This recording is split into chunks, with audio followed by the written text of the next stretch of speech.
Hello everyone, welcome back to Arish Vijas. आज हम बात करेंगे एक बहुत जरूरी टॉपिक पर, कुवैत ने नए एक्सपैट रेसिडेंसी लॉज के बारे में। अगर आप कुवैत में रहते हैं, यहाँ आने का सोच रहे हैं, तो ये वीडियो आपके लिए है। हम डिस्कस करेंगे जो नए रूल्स हैं और वो कैसे आपको अफेक्ट कर सकते हैं। तो वीडियो को लास्ट तक जरूर देखें। अगर आपको वीडियो यूजफुल लगे तो हमारे चैनल को सब्सक्राइब जरूर करें। सो गाइस, सबसे पहले अपन बात करते हैं कुवैत की जो न्यू अमीरी डेक्री 114 बाई 2024 ने इंट्रोड्यूस किया है उसके बारे में। ये डिक्री पुरानी अमीरी डिक्री 17/1959 को रिप्लेस करता है। तो ये काफी बड़ा अपडेट है जो कि फॉरेन नेशनल्स को अफेक्ट करेगा जो कुवैत में रहते हैं।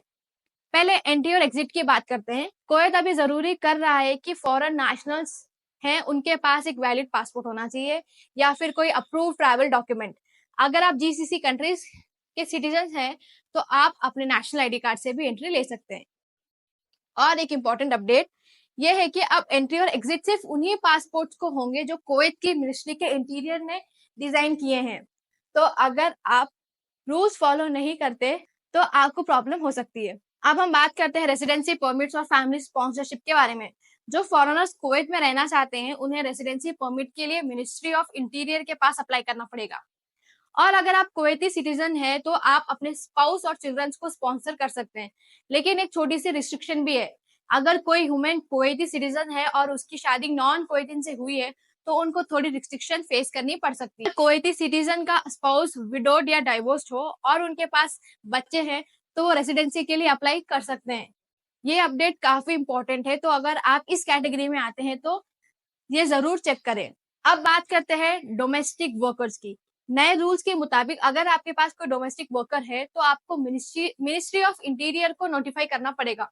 अगर वो वर्कर 2 हफ्तों से ज्यादा एब्सेंट हो, अगर डोमेस्टिक वर्कर 4 महीने तक कुवैत के बाहर रहे बिना अप्रूवल के, तो उसका रेसिडेंसी परमिट ऑटोमेटिकली कैंसिल हो जाएगा। एम्प्लॉयर्स को ये जरूरी है कि वो अपने डोमेस्टिक वर्कर्स का time to time status report करे, वरना उन्हें फाइन्स या पेनल्टीज का भी सामना करना पड़ सकता है। अगर आपको कुवैत में लंबे समय तक रहना है तो ये न्यूज आपके लिए है।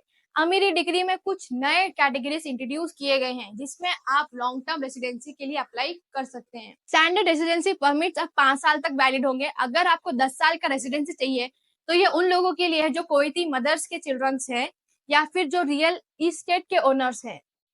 आपको ये भी जरूरी जानना चाहिए कि नए लॉज में डिपोर्टेशन के रूल्स भी टाइट हो गए हैं। अगर आपको ये भी जरूर जानना चाहिए कि नए लॉज में डिपोर्टेशन के रूल्स भी टाइट हो गए हैं।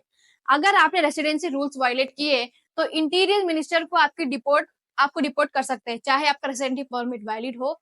और अगर आप डिपोर्ट किया जाता है तो आपको 30 दिन तक डिटेन में रखा जाएगा। ट्रस्ट को ये भी पता होना चाहिए कि अगर उन्होंने इलीगल वर्कर को हायर किया है तो उन्हें डिपोर्टेशन का भी पैसा देना पड़ेगा। इसलिए इलीगल रेसिडेंसी काफी रिस्की हो सकता है। कुछ लोगों को इस लॉ से टेन मिलता है कि जैसे heads of state, diplomatic mission के एम्प्लॉयज और जो लोग डिप्लोमेटिक पासपोर्ट रखते हैं उनको ये न्यू लॉज फॉलो करने बहुत ही जरूरी है। उनको फॉलो करने की जरूरत नहीं है। तो अगर आप एक्सपैक्ट है तो ये जरूर है कि आप अपने रेसिडेंसी स्टेटस को अपडेट रखें और ये नए रूल समझ ले। अगर आपको कोई कंफ्यूजन है तो आप एक बार इमिग्रेशन लॉयर, लीगल एडवाइजर से एडवाइस ले सकते हैं। ये लॉज काफी स्ट्रिक्ट है और अगर आप उन्हें इग्नोर करते हैं तो आपको लीगल इश्यूज का सामना करना पड़ सकता है। दोस्तों, ये थी एक ओवरव्यू कुवैत के नए एक्सपैट रेजिडेंसी लॉज के बारे में। ये लॉज काफी इंपॉर्टेंट है और उनका डायरेक्ट इम्पैक्ट आपके स्टे पे भी पड़ सकता है। तो इन चेंजेस को समझना और उनके अकॉर्डिंग अपने डॉक्यूमेंट्स और रेसिडेंसी स्टेटस को अपडेट करना बहुत ही जरूरी है। अगर आपको ये वीडियो हेल्पफुल लगी या आपको इन्फॉर्मेशन यूजफुल लगी तो इस वीडियो को लाइक करना ना भूले और अपने दोस्तों के साथ शेयर करना ना भूले। सो गाइस, अगर आप अभी तक हमारे चैनल को सब्सक्राइब नहीं किया तो जल्दी से हमारे चैनल को सब्सक्राइब कर ले। Thank you so much.